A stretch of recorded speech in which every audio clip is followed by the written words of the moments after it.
नमस्कार, ध्येय टीवी की डेली एमसीक्यू प्रोग्राम में आपका स्वागत है। इस प्रोग्राम के माध्यम से हम आपके लिए आईएएस, पीसीएस और अन्य प्रतियोगी परीक्षाओं के लिए कुछ ज़रूरी एमसीक्यूज़ यानी बहुवैकल्पिक प्रश्न लेकर आते हैं। आइए शुरुआत करते हैं, देखते हैं आज का पहला प्रश्न क्या है। वर्ष 2021 के लिए किसे इंदिरा गांधी पुरस्कार से सम्मानित किया गया है? आपके ऑप्शंस हैं ए इसरो, बी नागरिक समाज संगठन प्रथम, सी डीआरडीओ या डी एमनेस्टी इंटरनेशनल। इसका सही उत्तर है बी नागरिक समाज संगठन प्रथम। हाल ही में एक नागरिक समाज संगठन प्रथम को साल 2021 के लिए शांति, निरस्त्रीकरण और विकास के लिए इंदिरा गांधी पुरस्कार से सम्मानित किया गया है। प्रथम जो है वो भारत और दुनिया भर में वंचित बच्चों के बीच शिक्षा की गुणवत्ता में सुधार के लिए काम करता है। शांति, निरस्त्रीकरण और विकास के लिए इंदिरा गांधी पुरस्कार की स्थापना साल 1986 में इंदिरा गांधी मेमोरियल ट्रस्ट द्वारा पूर्व प्रधानमंत्री की स्मृति में की गई थी। इसमें एक प्रशस्ति पत्र दिया जाता है और साथ ही 25 लाख रुपए की पुरस्कार राशि भी। यह पुरस्कार उन व्यक्तियों या संगठनों को दिया जाता है जो अंतर्राष्ट्रीय शांति और विकास सुनिश्चित करने के लिए काम करते हैं। प्रश्न संख्या 2, मदर ऑन कैंपस पहल के संबंध में कौन सा या कौन से कथन सत्य हैं? 1, ये केरल सरकार की पहल है। 2, इसके तहत माओं को अपने बच्चों के साथ परिसर में रहने की अनुमति होगी। आपके ऑप्शंस हैं ए केवल कथन 1 सही, बी केवल 2 सही, सी 1 और 2 दोनों सही या डी न तो 1 नहीं 2। सही उत्तर है बी केवल कथन 2 सही। त्रिपुरा में सरकारी छात्रावासों और बोर्डिंग स्कूलों में रहने वाली बच्चों की माताएं अब अपने वंशजों के साथ रह सकती हैं। तो ये जो पहल है वो त्रिपुरा की है, न कि केरल सरकार की। तो इस पहल का शीर्षक है मदर ऑन कैंपस और ये जैविक या कानूनी रूप से प्रमाणित माताओं को अपने बच्चों के साथ परिसर में रहने की अनुमति देगा। राज्य में इस योजना के लागू होने से सरकार यह सुनिश्चित करेगी कि छात्रावासों में स्वच्छ वातावरण बना रहे जो बच्चों को शैक्षणिक विकास के लिए महत्वपूर्ण हो। इसके अलावा प्रवास के दौरान माताओं को छात्रावास में स्वच्छता, पोषण आदि जैसे पहलुओं के बारे में प्रतिक्रिया देने के लिए कहा जाएगा।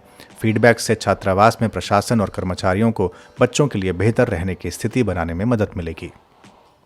प्रश्न संख्या 3, अंतर्राष्ट्रीय न्यायालय के संबंध में कौन सा या कौन से कथन सत्य हैं? 1, आईसीजे संयुक्त राष्ट्र का प्रमुख न्यायिक अंग है। 2, इसकी स्थापना 1945 में संयुक्त राष्ट्र के चार्टर के माध्यम से की गई थी। ऑप्शंस हैं ए केवल कथन 1 सही, बी केवल 2, सी 1 और 2 दोनों सही या डी न तो 1 नहीं 2।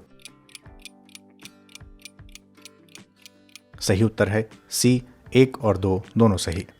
आईसीजे संयुक्त राष्ट्र का एक न्यायिक अंग है और इसकी स्थापना 1945 में संयुक्त राष्ट्र के चार्टर द्वारा की गई थी और 1946 में इसने अंतर्राष्ट्रीय न्याय के स्थायी न्यायालय यानी permanent court of international justice के उत्तराधिकारी के रूप में अपना काम करना शुरू किया।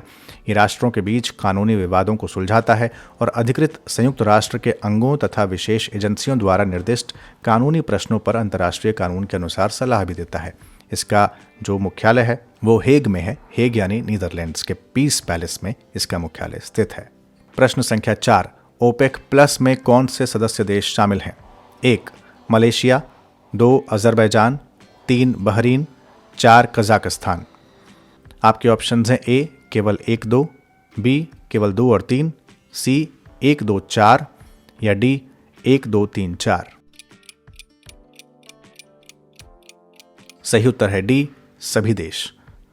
ओपेक प्लस ओपेक सदस्य देशों और विश्व के 10 प्रमुख गैर ओपेक तेल निर्यातक देशों का गठबंधन है, जिसमें Azerbaijan, Bahrain, Brunei, Kazakhstan, Malaysia, Mexico, Oman, रूस, दक्षिण सूडान और सूडान शामिल हैं।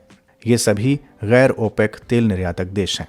जहां तक बात ओपेक की है तो ओपेक एक स्थायी अंतर सरकारी संगठन है जिसकी स्थापना साल 1960 में बगदाद सम्मेलन में इराक, ईरान, कुवैत, सऊदी अरब और वेनेजुएला द्वारा की गई थी। इस संगठन का उद्देश्य अपने सदस्य देशों की पेट्रोलियम नीतियों का समन्वय और एकीकरण करना तथा उपभोक्ताओं को पेट्रोलियम की कुशल, आर्थिक व नियमित आपूर्ति सुनिश्चित करने के लिए तेल बाजारों का स्थिरीकरण सुनिश्चित करना है। और आज का अंतिम प्रश्न, प्रश्न संख्या 5, हाल ही में समाचारों में देखा गया क्रिप्टो कार्य मुथुवरियाना क्या है? ऑप्शंस है ए वृक्ष की एक प्रजाति, बी फल की एक प्रजाति, सी मेंढक की एक प्रजाति या डी सांप की प्रजाति। सही उत्तर है ए वृक्ष की एक प्रजाति।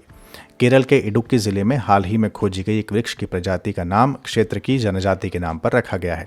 क्रिप्टोकार्या मुथुवरियाना का नाम मुथुवर जनजाति के सम्मान में रखा गया है। वृक्ष की ये नई प्रजाति क्रिप्टोकार्या जीनस से संबद्ध है। लॉरेसी परिवार से संबंधित क्रिप्टोकार्या जीनस में 300 से अधिक प्रजातियां शामिल हैं, जो दक्षिण अमेरिका, दक्षिण Africa, Madagascar, Asia, Australia, Oceania में व्यापक रूप से पाई जाती हैं।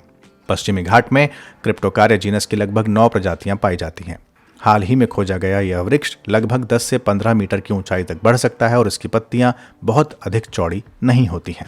तो ये थे आज के 5 MCQs। आपके कितने हुए सही, कितने हुए गलत, कमेंट बॉक्स में हमें ज़रूर बताएं। देखते रहिए ध्येय टीवी के अन्य कार्यक्रम भी। इसके लिए इस YouTube चैनल को सब्सक्राइब करना और नोटिफिकेशन बेल को ऑन रखना न भूलें।